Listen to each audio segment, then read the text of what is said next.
I woke up to a rainy day in Brooklyn this morning, so I checked the forecast before planning my day. I also ordered an umbrella. I have needed a new one since finding out during the emergency in Tulsa on August 9th that the umbrella in my car is broken. So I have a new umbrella ordered, and in the meantime, the forecast shows that there should be a break in the rain between 8:45 and 1 today. That should give me enough time to walk around and figure out how to use the subway system. My goal today is to get a 7-day unlimited Metro card. That will allow me to use the subway to travel around New York without the hassle of finding parking places. Since it is over an hour until the rain is supposed to stop, I decide to drive to a Starbucks that I found near Gravesend Bay to get caught up on work. I found that Starbucks yesterday after searching for a location with a parking lot and decent indoor seating. In larger cities like New York, many Starbucks cater to walk-by traffic, so they only have street parking, which is usually full, and they are small with very limited seating.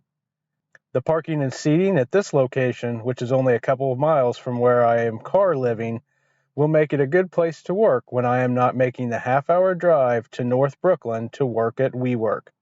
By the way, if you look at a map, it shows that the Starbucks I'm going to is only 2 miles away, but it is an 11-minute drive.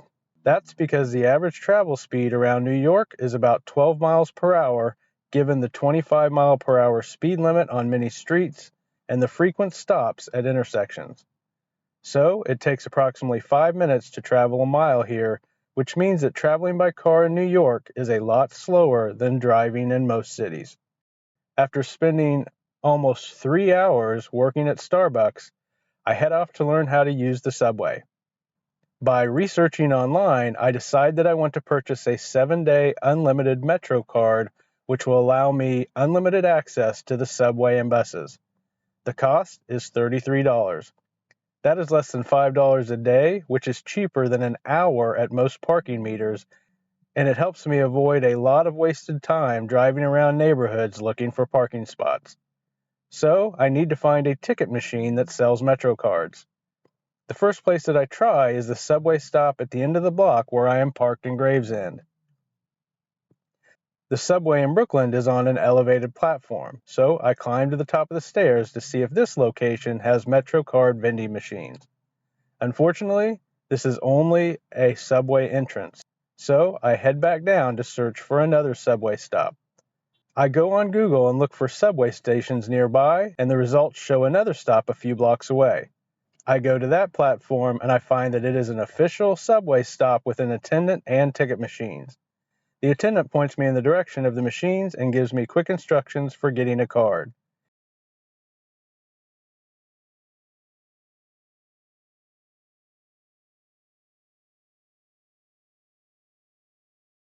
It is an easy process, and now I have a Metro card. After getting the card, I decide to go back at my regular overnight spot and try getting on the subway at the first platform that I tried.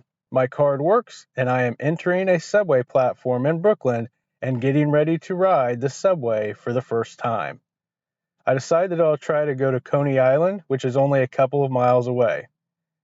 When I get on the train, the digital location indicator shows that I am headed in the right direction, and Coney Island is only 3 stops away.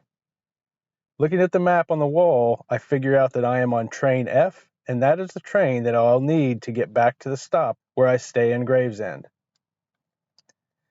Well, I made it to the Coney Island stop, and I follow the exit signs to navigate my way to the exit turnstiles and out to the street. There, I see the iconic Nathan's Hot Dog restaurant on the Coney Island boardwalk.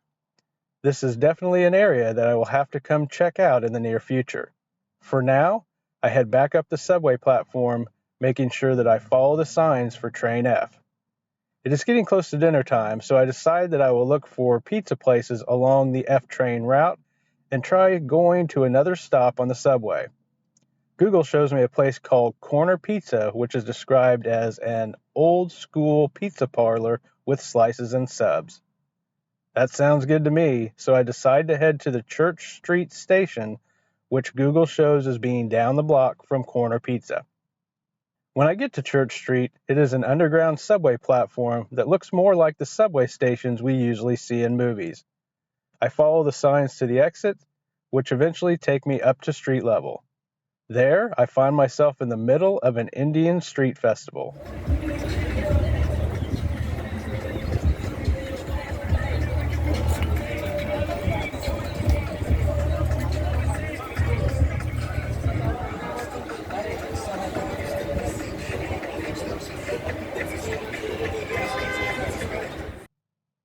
Google shows Corner Pizza down the block in the middle of the festival, so I start to head that way and navigate through the crowd.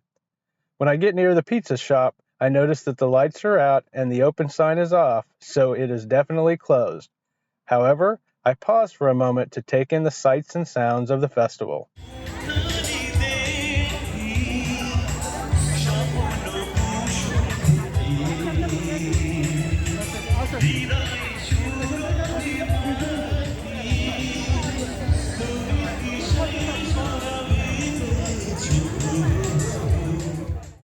After getting back on the subway, I decide to return to Gravesend and go to the pizza place that I went to yesterday. That place is called Famous Pizza Park, and I forgot to take pictures of that restaurant and my pizza when I was there last time, so here are some pictures of the inside of the restaurant. I decide to get 2 slices, and I choose their mozzarella with marinara and a slice of what they call their vodka pizza. Both are very good. Back at my car, I decide to settle in for the night with my pizza and some Amazon Prime videos. So I am going to call it a day. Thank you for going on this journey with me, and I will see you in the next video.